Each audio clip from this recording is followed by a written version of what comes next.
Hello, everybody, and welcome back to another episode of the podcast Answer Man. My name is Cliff Ravenscraft, and of course, this is a production of the Generally Speaking Podcast Network, which is a self-produced podcast network, and you can find this and all of our other shows at generallyspeakingpodcast.com. Now, in today's episode, I am very excited to bring to you an interview that I did with Dave Nelson, who happens to be the CEO and the creator, the mind behind TalkShoe.com.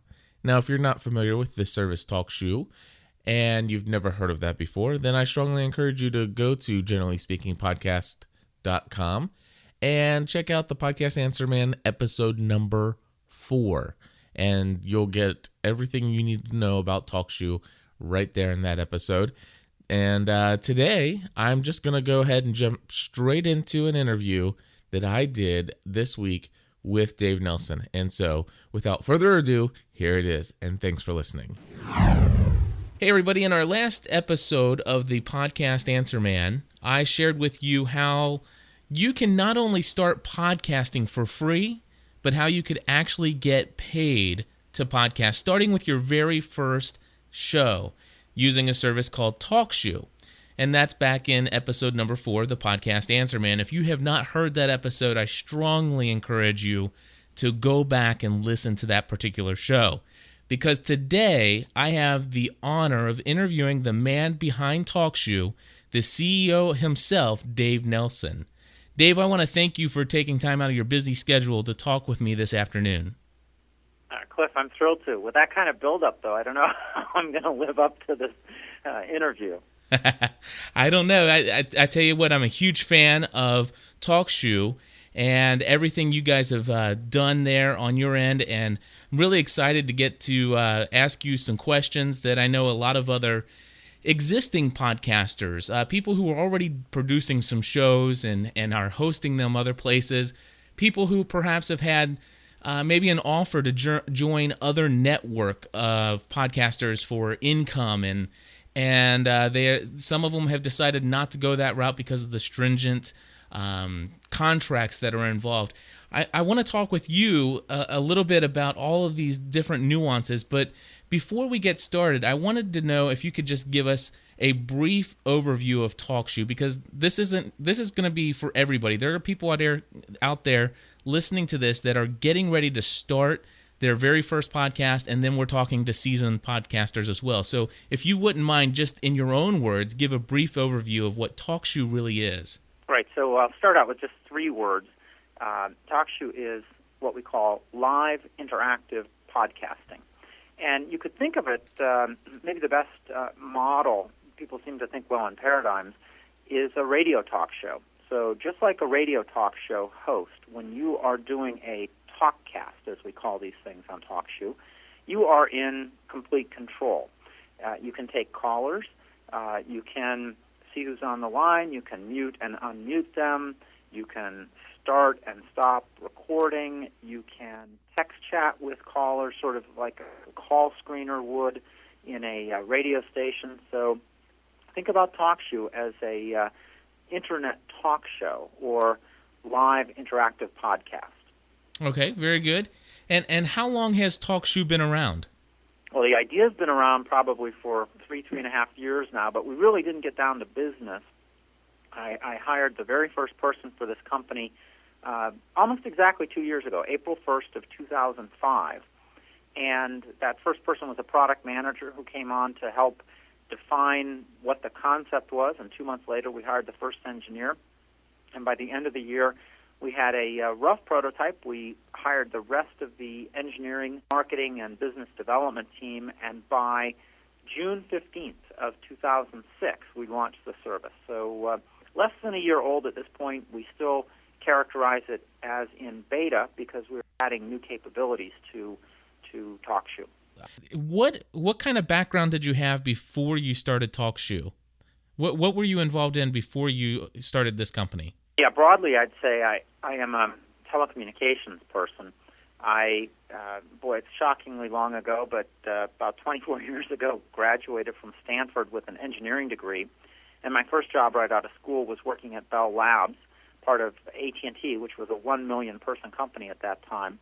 And the very first thing I was working on was what are called signaling protocols, the data protocols that are used in the telephone network to set up and take down telephone calls, translate 800 numbers to dialable numbers, and so on. I spent a dozen years at AT&T and then moved into a high-speed networking company that really became, its technology, a company called Four Systems, became the majority of the U.S. Internet backbone in 1996 and beyond. And also ran a telecom software company for 7 years before founding TalkShoe, as I said, in April of 2005. So I've been in telecom for getting close to a quarter of a century here. Depressingly long. Well, that makes a lot of sense knowing that for me now because of the telephone conference bridge and that technology fused together so well with this concept of internet radio talk shows. And so that kind of explains to me how well you've been able to understand how the bridge works and put that in with the live package of programming that you have for the interactive chat and how it's all recorded and integrated in together so well. And before TalkShoe, there really was nothing like that for podcasters. So my question for you is I want to know, where was the idea? I mean, obviously you come from the telecom end of this, but were you involved in podcasting? Did you hear about podcasting and then decide to mirror the two? How did the idea of TalkShoe get started in your own mind? Right. The idea of TalkShoe actually didn't come out of podcasting. Strangely enough, it came out of eBay. I was going back somewhere between 3 and 4 years now. I was reading an article about eBay. It was just a standard garden variety quarterly earnings report about the company, and it was on the inside somewhere of the A section of the Wall Street Journal. And I started thinking, it's another stellar quarter, and eBay was doing phenomenal, and by the way, has continued to do unbelievable things since that time.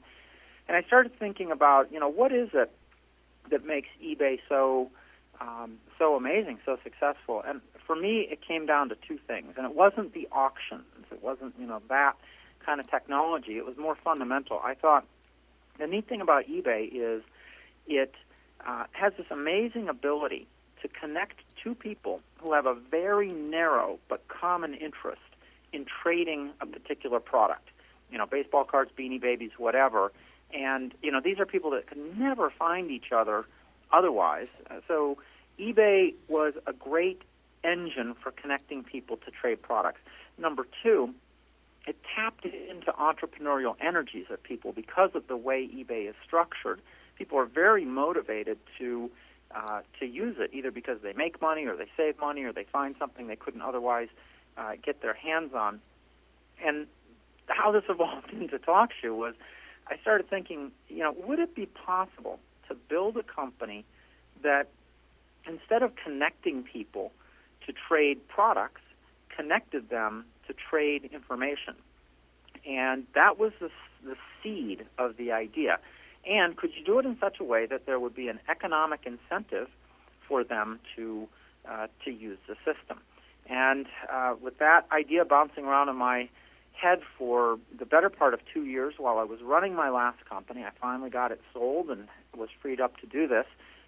The idea developed. And I think the key thing that led to podcasting, so actually a little digression, what TalkShoe is really all about, and what I think is really incredibly amazing about it, it has this ability to connect people that have a common interest. And that's a very compelling experience when you can connect with and talk to people that have the same interests you do.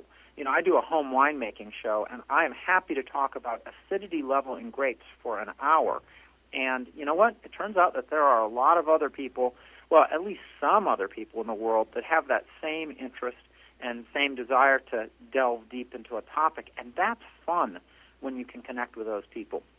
So the way we got from there to podcasting is it turns out, well, not everybody's available to participate in a live event. And so if you record these things so that people can listen to them after the fact, you get roughly 5 to 6 times the potential audience that you would get if you only did it live. And that's really how this thing became podcasting. That's simply amazing because obviously I had the same desire to get out and find some common interest with people. As you're aware, I share a lot of different passions, and the things that I'm passionate about, I'm extremely passionate about, so much that I want to talk about them all the time. I mean, I could literally talk all day long about the different passions that I have. And I find that my wife gets tired of my passions, as well as many of my friends. And so I basically become limited on the number of people I can talk about what I'm passionate about. And so I got into podcasting so I could just record myself talking for hours about things I'm podcasting about. And I found the audience, and then I worked my way in backwards. I had already built the audience, and I was looking for services where I could do live shows. So I actually came at it the back end, and I will tell you, I attempted Skype casting and some very rigged up ways of getting that to work and recording a live show locally. I tried Gizmo Project and their free conference calling bridge that they have, but there was problems with not being able to mute people.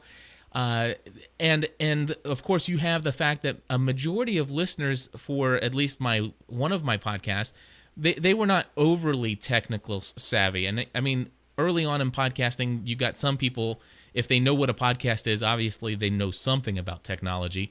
But even more today, we're gaining more and more listeners today that really don't understand a lot about how technology works. And it was becoming increasingly difficult for me to find a way to have a live interactive show. And of course, as you're aware, I heard of Leo Laporte doing one of his podcasts, switching Inside the Net over to Net at Night. And he explained how he was going to use this service called TalkShoe.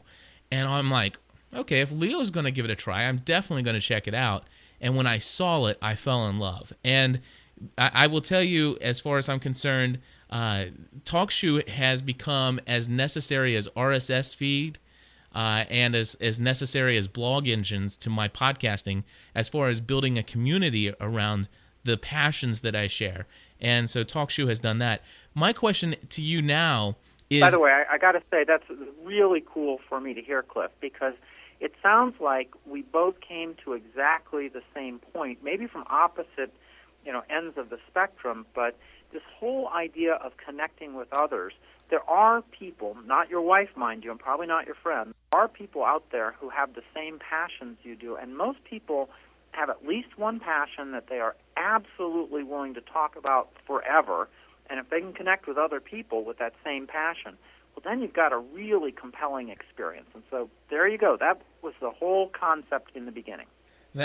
And before I move on to the next question, I want to ask you one thing. So you came from this not from a podcasting aspect of it, but obviously TalkShoe has evolved into more than just telecom, connecting people with interest with live shows, and you have gained the mutual interest of myself, Victor from the Typical Mac User podcast, and several other existing podcasters. Now that you have you found that there's this whole group of people out there who see this dire need for your services. Have you now been more involved in checking out other podcasts as a result of it? I mean, not associated with TalkShoe, but other podcasts that are out there? Oh, I should say, don't get me wrong. I am totally, deeply into podcasting and have been now for probably about 18 months.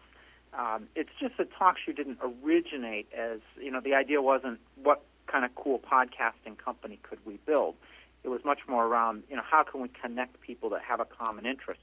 But I do a weekly podcast on winemaking. I do a weekly podcast for talking to other TalkShoe hosts. I do a podcast on bread making. I don't listen to the radio anymore. I listen to a ton of different podcasts. I have several different iPods. I have a larger video iPod where I can, read the screen without my glasses, and then I have a little shuffle that I drop my podcasts onto when I run. That new Apple iPod shuffle is just a phenomenal device. I can't believe how small it is. So I'm definitely big time into podcasting now, and I love this whole thing. It is so much fun to be able to listen to exactly what you're interested in.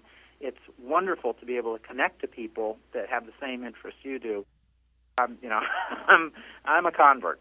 That is awesome to hear. And so let me ask you this. What were some of the so you had this idea of connecting people together, and obviously I've moved out of the stage of doing podcasting as a hobby, and I'm now starting to pursue this as an eventual career myself. And I've never really ventured into the running a business and setting up taxes, and I'm still entering Quicken receipts from 2006. Hope madly trying to get that stuff out so I can get a CPA to help me make sure that I get all the right business deductions. Let me ask you, because it seems to me that you have a lot of entrepreneurial spirit in you and at least some experience now from your business prior. Let me ask you, when you started, you said you had this idea, you got together with a project manager.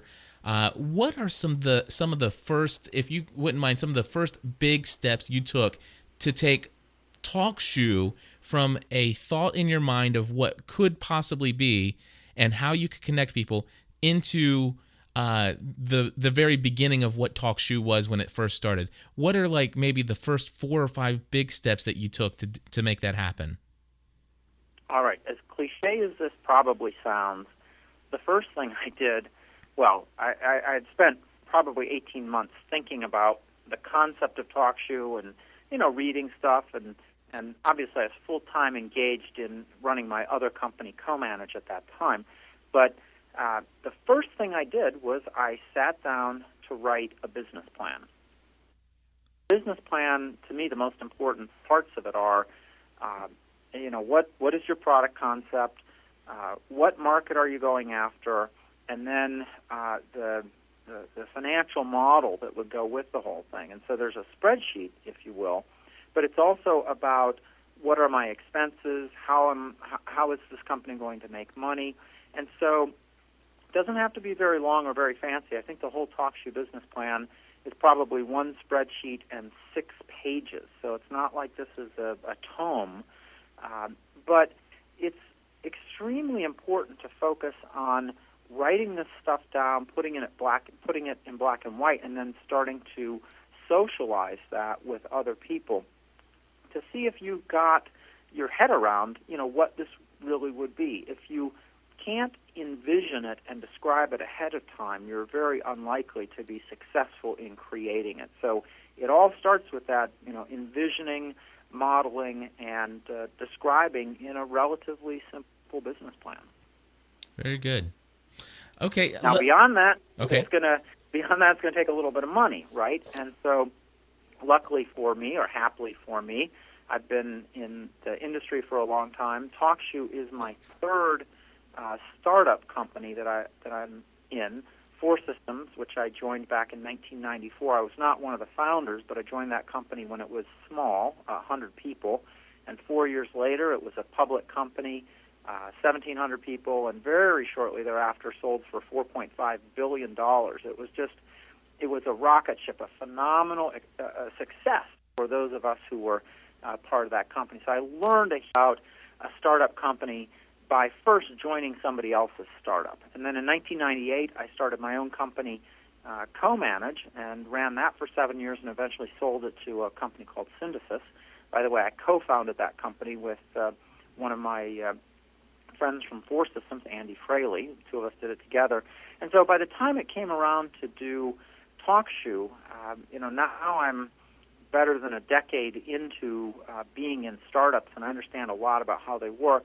I also was fortunate that I had resources that I could put into funding the company for the for the rest of 2005. So from April 1st through the end of the year, the company spent a grand total of about $100,000, but that was money that I put in myself. And at that point, now I needed to go out and raise more significant money. And so in the early part of 2006, I raised just over $1 million to really start to build out the team and the company. When you went out and got that other funding, was that something that you had to sell people on the idea, and they want to partner with you? How does that work out? Yeah, absolutely. Raising money is probably an art unto itself. And I'll just say broadly, there are probably three classes of potential investors. And by the way, the bank is not one of them. That's not where you're going to get money for a startup. Banks just don't do that kind of thing. They're too high risk. So number one, and the easiest form of money to get is friends and family. So, if you can convince your friends or family or whatever to invest, that's a great way to go. Count your own resources, which might be credit cards or, second mortgage on the house. A lot of ways that you can raise money from what I'll call friends and family. Second class of investors, and this is the one that I use to get TalkShoe off the ground, are what you call angels. Angels are people who have a lot of money, what you might call high net worth individuals. Actually, by government requirement, they have to be people who have at least a $1 million net worth, or they're not allowed to invest in companies like this. The Securities and Exchange Commission has something called an accredited investor questionnaire. So angels are people who are worth $1 million or more and might have a desire to invest in a startup where they could lose their money, but they also could make a lot of money. And everyone knows the wild success stories of Google, Yahoo, eBay, YouTube, whatever. There's a long, long list of them. And so people know that it's possible to make a lot of money if you invest in the right company in the early stage. But I will say the intelligent investor also better be aware that probably for every one of those incredible successes, there's at least 10 failures, if not more. So it is a high-risk proposition, and people should not be investing money that they can't afford to lose. But in any case, if you have a good business plan and you can articulate your vision with passion and enthusiasm that transfers to potential investors, there's a very good possibility that you can raise money. Investors really care about three things, whether, by the way, I think whether they're friends and family, whether they're angel investors, or I'll get to the third class, venture investors, venture capitalists in a moment. But they care about the idea. That's important. What is the product and its potential, and what are the competitors, and sort of that whole landscape. They care a lot about the management team, or maybe more broadly the team that would attempt to pull this off. And so they're going to look a lot at you, your experience, the people that are working with you, capabilities. What have they done in the past? What have they succeeded at? What have they failed at? And then, with the product and the team understood, they think about risks. And usually the first risk they think is technology risk. Can you actually create the thing that you say? Is it technically possible? Number two, they look at market risk. Is it, even if you can create this, can you, get the attention that you can actually get people to use it? Are there competitors out there that are potential threats? Could a large company, decide, hey, that's a great idea that those little guys are doing, I'm going to do it, and boom, you're out of business. And so they look a lot at risks. But if you can get them comfortable with the product idea, with the team that you've put together, and that the risks are manageable, then you're very likely to be able to convince them to make an investment. And that was what we did with TalkShoe to raise the roughly $1 million roughly a year ago. The third class of investors you would call venture capitalists. And now these are professionals who are investing some of their own, but mostly other people's money. And generally, they look to put a lot of money to work in really big ideas. If your particular company doesn't have a potential worth of maybe $100 million or conceivably even $1 billion, you're wasting your time talking to venture capitalists, because they have hundreds of millions of dollars to invest. They can only put it into a limited number of companies, so they have to invest large chunks of money and presumably get very large returns. And in fact, that's how with my last company, we raised $60 million from venture capital investors. And they were investing because they believed that the idea could have a hundreds of millions of dollars or $1 billion potential. Although the interesting thing about venture capitalists is they understand it's a numbers game, and only 1 out of every 10 venture-backed companies, and so these are companies where millions and millions or tens of millions of dollars is being invested. Only 1 out of 10 of those, really hits it and becomes, the next YouTube or something like that. 7 out of 10 end up completely zeroed out and, failed. They lost all their money. 2 out of 10, they'll get some kind of salvage value out. But that return on the 1 out of 10 is usually so high that it pays for the 9 out of 10 where they don't get their money back. And a typical venture fund will generate 30 to 40% annual returns. Anyway, that's probably a longer answer than you were looking at, but those are the 3 sources of money. I will say one other thing to keep in mind, and TalkShoe did this as part of its first $1 million round. There are potential strategic investors out there, people who would benefit if you succeed. And, so I spent some time thinking about, if TalkShoe succeeds, what is it going to do? Well, it's going to drive a lot of telecommunications minutes. So the telecom companies will be interested. It's going to use conference bridges. So the conferencing equipment companies might be interested. And, in fact, when I went to such partner, I proposed, here's the idea. We're going after, this consumer market. And, by the way, the idea of, is the idea of TalkShoe at its core, it really is what you might call a teleconference, something that's very common in business but doesn't by and large exist in the consumer space. They looked at it and said, hey, this could sell a lot more of our equipment into that consumer market. And so a small investment from their perspective was a huge amount of money for me to help get TalkShoe off the ground. And as we succeed, they succeed. And so that's why I call them a strategic investor. There is some strategic value that goes beyond just the equity investment in the company that they're funding. They actually get other business benefits. And so there's always that class of investor out there, too, that might help you get your business off the ground. Very cool. Well, that was a whole lot longer than I had anticipated, but, I'm very glad that you shared that because, obviously the folks that are listening to this are probably pretty similar to me and their desire to understand technology and how it works in these startups. And I think that was very interesting to hear how TalkShoe started with its funding and the different types of things that are out there. And I happen to know that podcasting brings out the entrepreneurial spirit of individuals, and I being one of them. And so it was very fascinating to hear that. I probably didn't mention it very much, Cliff, or hadn't hit the point solidly yet, but obviously part of the formula with TalkShoe was that the content creator should make money. There should be an economic incentive for the person who creates this live interactive podcast.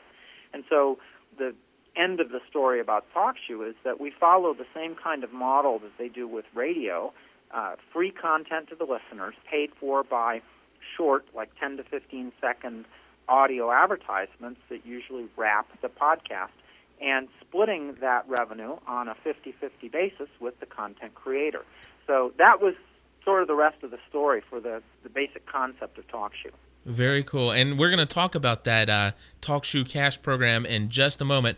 I do have 2 or 3 more questions before we talk about the Cash program. And that is a fascinating thing that I just want to hear some of your answers to the questions that I have.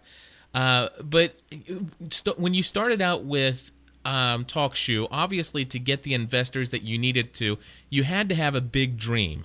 And you had to have like big goals, big desires. And I'm sure there were just some wild dreams that you had where this thing could lead. My question to you is there something that's happening with TalkShoe today that actually are even more wild than your wildest dreams when you started out? Yeah, actually, that's a great question.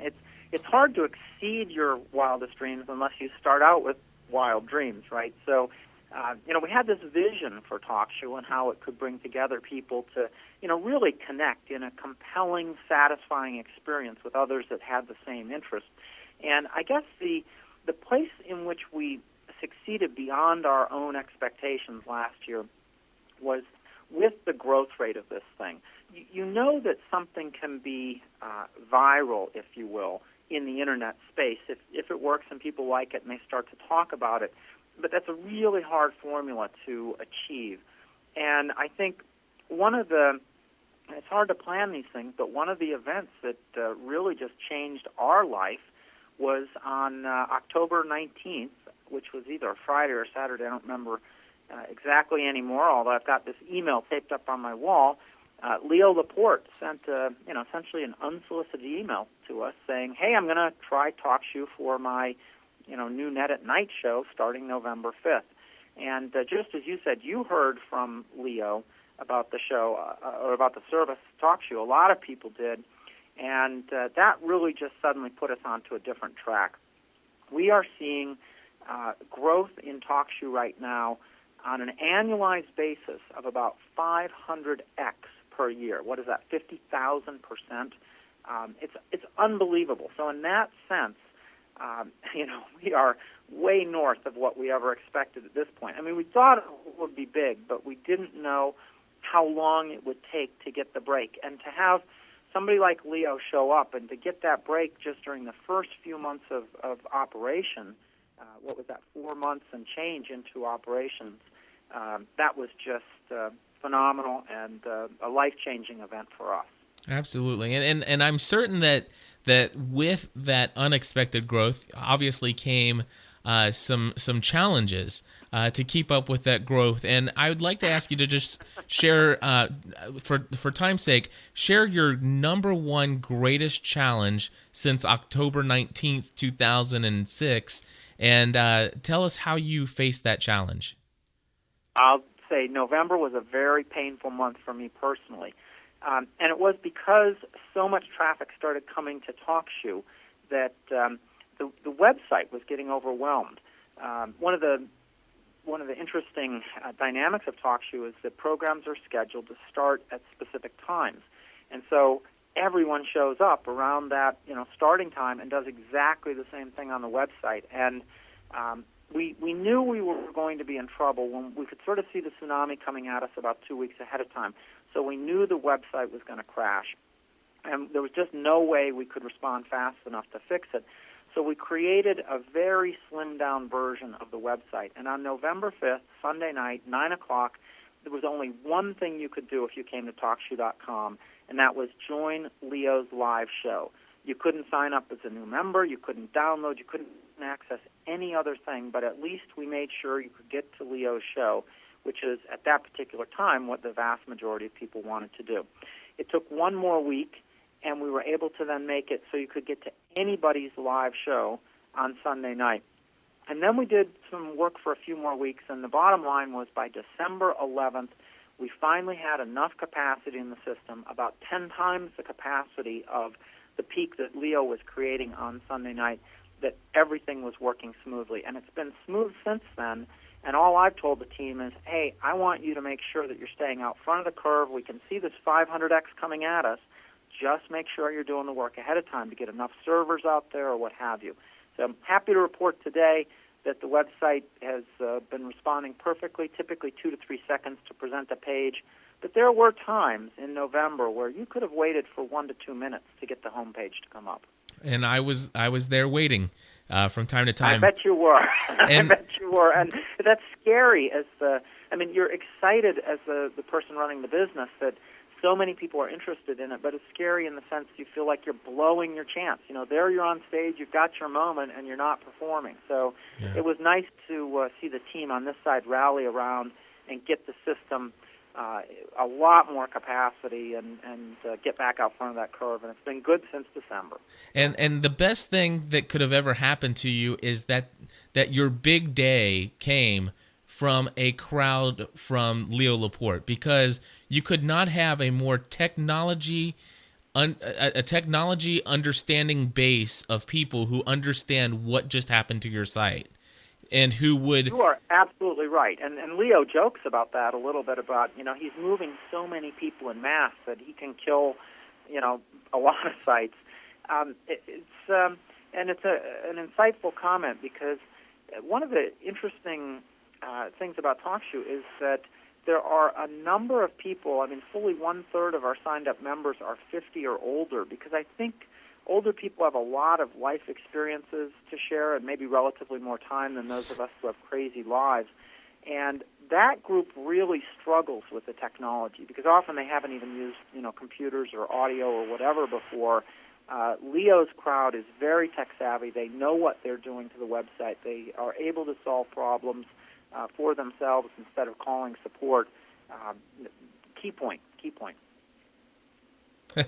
Exactly, and the fact is that being understanding of what was going on, I actually announced immediately to 8,000 of my own listeners for the Weekly Loss podcast. I said, hey guys, we're going to do a live show, but you are going to have to get your username, your PIN number, and your downloaded software at least 24 hours in advance of this show, because it will not work the night that we start the show because we're all going to be there at the same time.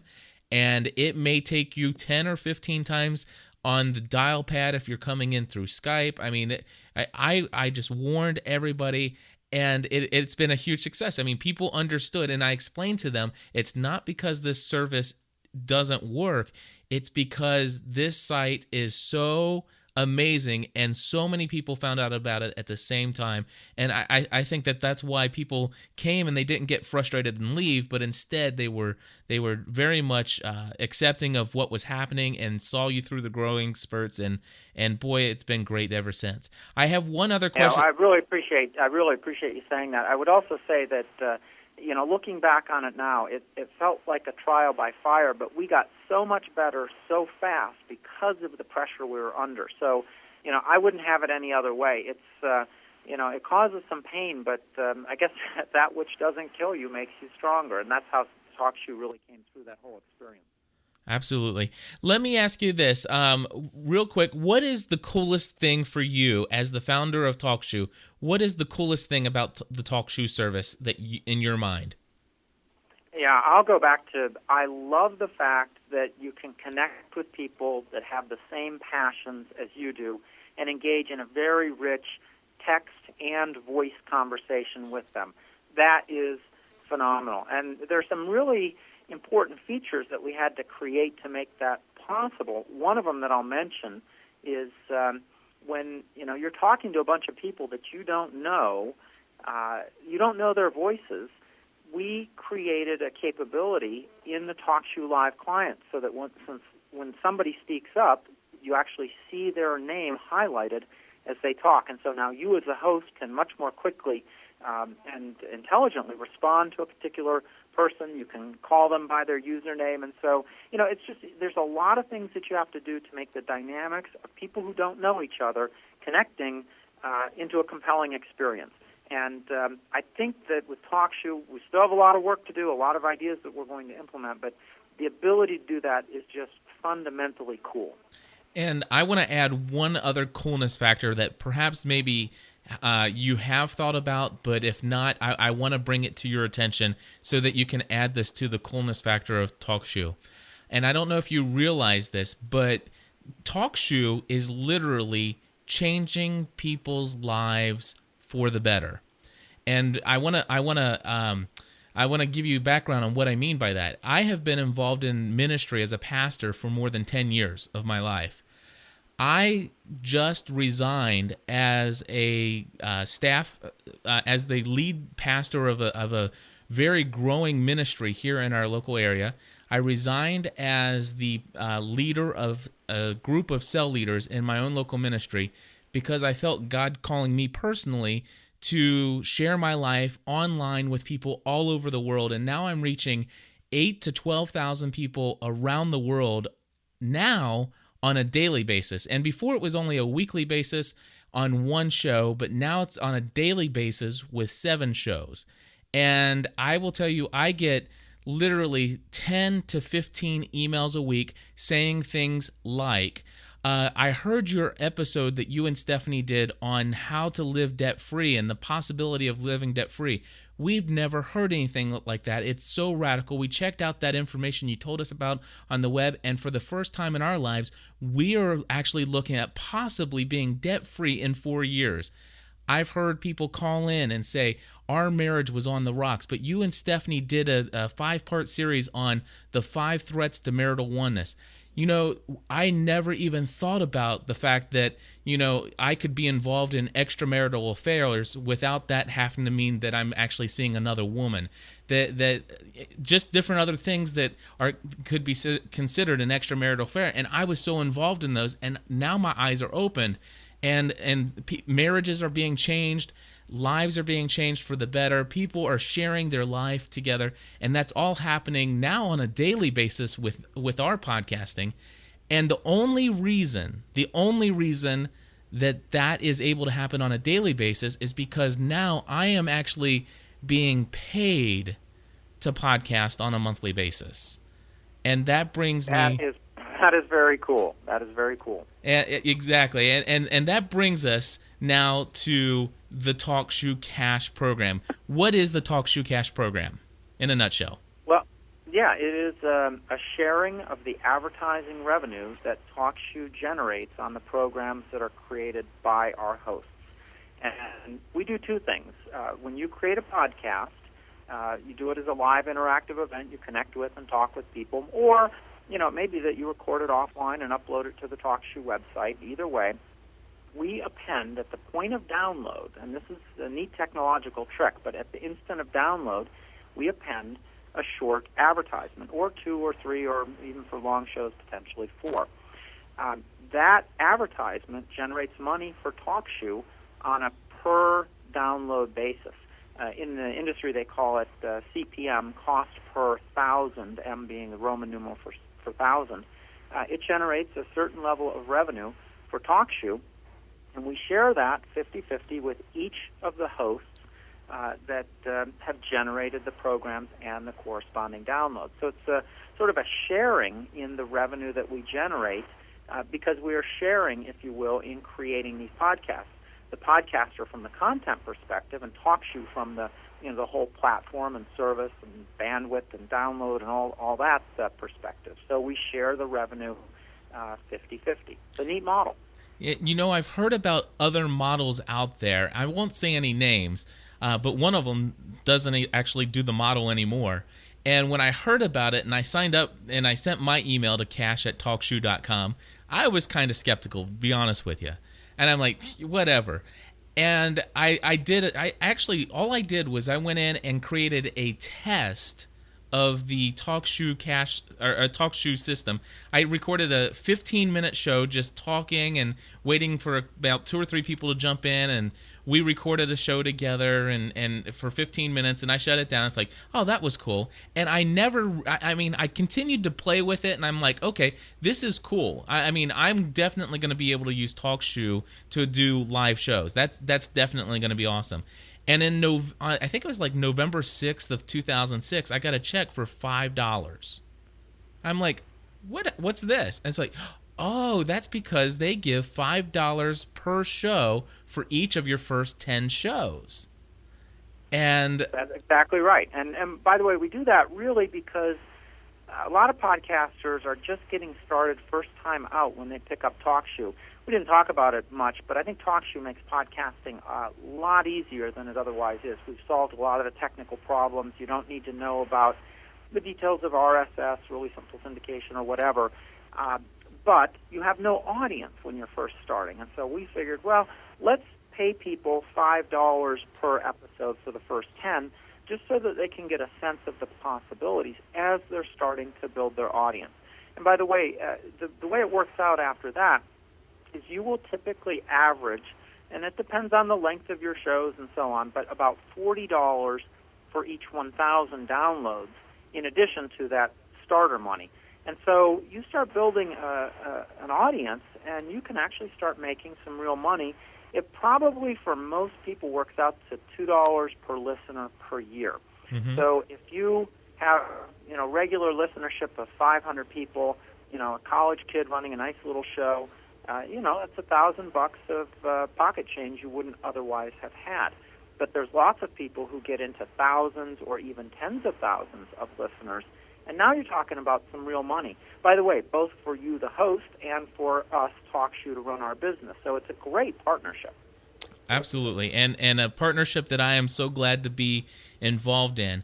And one of the things that I want to point out just real quick here is that I did not sign any contract whatsoever to give you rights to my content.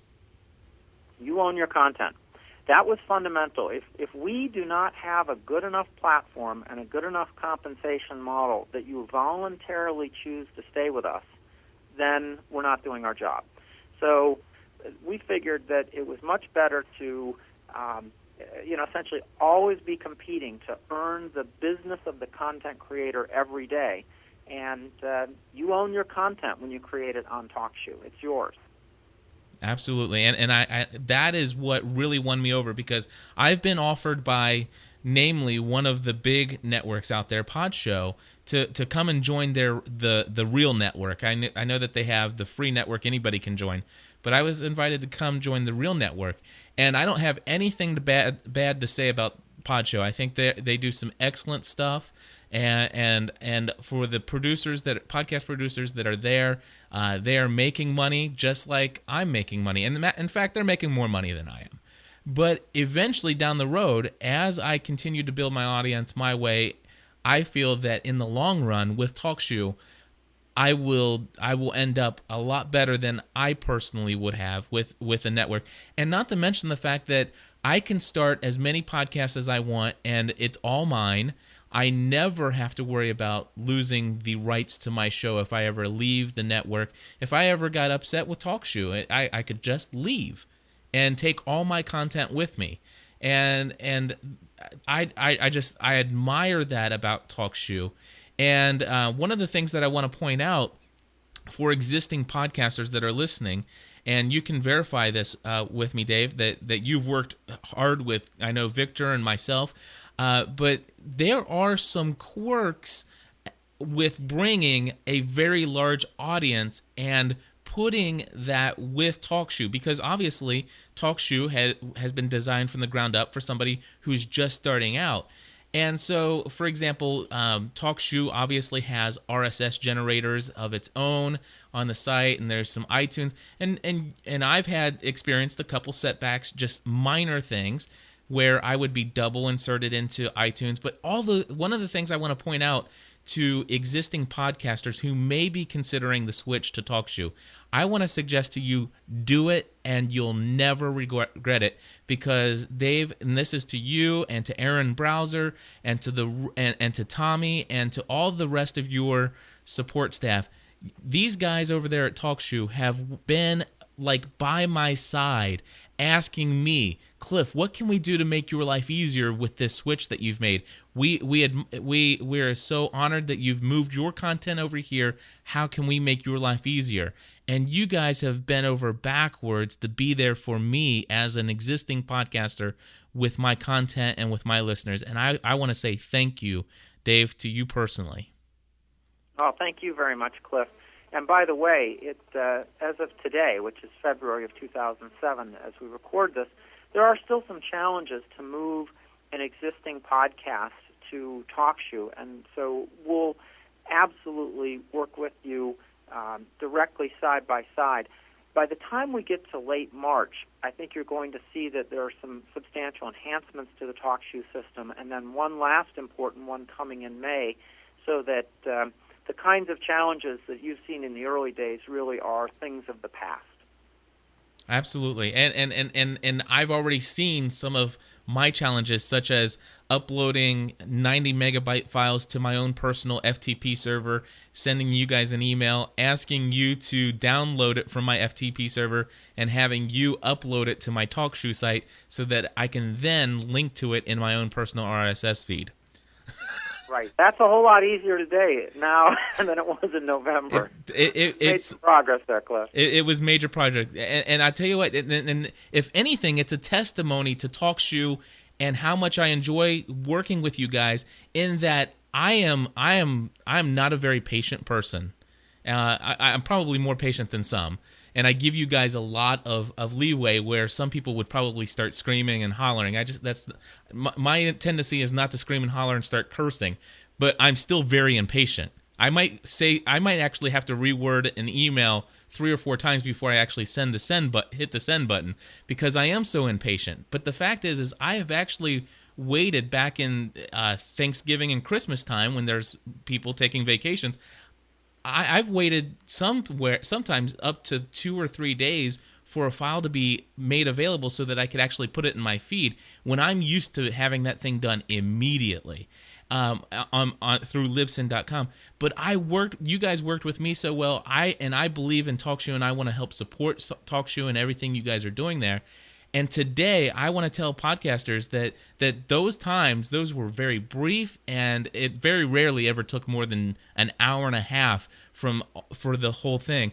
And today, I'm able to record a local show here, upload it to TalkShoe, and put it in my feed, all within about 20 minutes. And that is no different than what I used to spend as far as time putting that up on Libsyn.com. And where I used to pay Libsyn.com to host my files, I've cut all that back to their $5 a month plan just for my archived information. And now, instead of paying for bandwidth hosting, I'm actually getting paid by TalkShoe. And so you guys have really cleared the way in these obstacles, and you've really moved them out of the way. You've moved some actual mountains. Well, thank you. We're definitely making progress. There's so many things that we want to do. We have such a long list of things we're working on. And the team here is incredibly fast. But it's the input from the hosts, the content creators, which we view really as the most important part of our business, that helps us figure out what to do when. And so you and several other people got us very focused on making sure there was a clean and fast upload process. And I'm pleased that it works as well as it does today. Definitely a giant step forward from where we were just 2 months ago. And again, by March, you'll see it's even cleaner yet. You won't have to create these episodes in advance. You'll be able to do them at the point of upload. So we're getting better and better. Very good. And I only have time for one last question, Dave, and this is a question that I know a lot of people have probably gotten in their mind. Do you ever have any plans to implement video into TalkShoe? I get asked that a lot, and right now our answer is no. We don't plan to do it at any point in the future. Now, I guess it's always subject to changing our mind, but the reason I say that is because if you think about when people can consume content, video and text, basically reading or watching, cannot be multiplexed with other activities by and large, whereas audio can. So when you produce an audio-only podcast, you're actually playing into a huge amount of time that people have during their day that they could consume that while they're driving their car, or they're out for a run, or mowing their lawn, or even maybe working on some relatively mindless task on their computer or elsewhere. So I really like the idea of being optimized for audio only. It keeps production faster, simpler, cheaper, and you're actually playing into a large chunk of time that people have in their day. Thank you very much. I think that's fine. And for me personally, I'm an audio guy. I have the face and the looks for audio, so I go with that. and it suits me well. And with a nice microphone and some adjustments on a mixer, I can actually sound halfway decent. So you sound phenomenal. By the way, I will say that if we're not working on video, where are we working? The one thing that really is important to me is ever enhancing the interactive experience. And so you'll see us put a lot of energy into making this live interactive experience more compelling, easier, more fun. That's where our energies are going. Very good. Well, Dave, I'll tell you, I've talked with you several times in the past here recently, and it's always been a pleasure, and today was obviously no exception to that rule. And I want to thank you for taking time out of your lunch time here. It's 2 o'clock in the afternoon on a Wednesday, and thank you for giving me a part of your day to share this interview with our podcast listeners and getting a closer look at the inside of TalkShoe, how it started, where it is today, what the plans are, and where you're going. Again, I must just say thank you personally from the bottom of my heart for helping me to no longer at this point in the game where I want to be the producer of a lot of content, I'm able to now focus on that and not have to worry about going out and personally getting the advertising. Now, that has just been a huge blessing to me, and I truly want to say thank you from the bottom of my heart. And I know that my listeners, every single one of them, thank you, even though that they may not know until they hear this just how much you're responsible for so much of what they hear on a weekly basis. You are most welcome, and it was absolutely my pleasure to spend some time with you and with your audience. Alrighty, well, everybody, that's all we have here for this episode of the podcast Answer Man. I do invite you to check us out on the web at generallyspeakingpodcast.com, and you can always tell your friends about us. And if you have any questions or comments regarding TalkShoe, please email them to me at podcast@ravenscraft.org. And you can always call us on our listener line, leave a message on our voicemail at area code 859-795-4057. And if you have any questions, Dave, can they email you and ask you questions, or is there an email address at TalkShoe that they can ask? Well, let me give both, because I'm always happy to personally interact with people. So my email address is Dave N, as in my first initial of my last name, Nelson, Dave N, at TalkShoe, Talkshoe.com. And I think it'd be a great idea to copy CC info at TalkShoe.com, just because sometimes I do get buried in email, and if you're writing into info, you'll definitely get a response quickly. If you're writing into me, you will get a response, but I can't always promise quickly. Very good. And let's see here. And your other shows. There may be some people out there that want to talk about the acidity level of grapes. Where would they find that show? Well, you come to TalkShoe.com, and right on the homepage there's a search box. You can type in the ID of my winemaking talkcast. That is 18. Just put 18 into the search box, and you will find Cellar Dwellers Home Winemaking. If you are a host or you would like to learn about hosting your own show, join our TalkShoe Hosts Sharing Strategies show. That is TalkCast 1517. And one of them is live. The wine show is live Tuesday nights at 9 p.m. Eastern Time. The other one, the TalkShoe Hosts show, is live 4 p.m. Eastern Time on Thursdays. Love to have you join me. Very good, and I'm sure I'll see you again on future TalkShoe Sharing Strategies. Dave, thanks a lot, and you have a wonderful afternoon. You too, Cliff.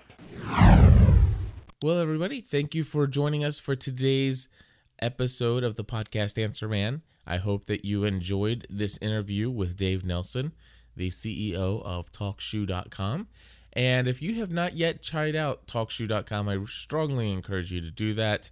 It is, I believe, going to be one of the fastest growing podcasting services out there. And once regular mainstream podcasters catch wind of this, I really believe there's going to be a lot of people that transfer their stuff over there.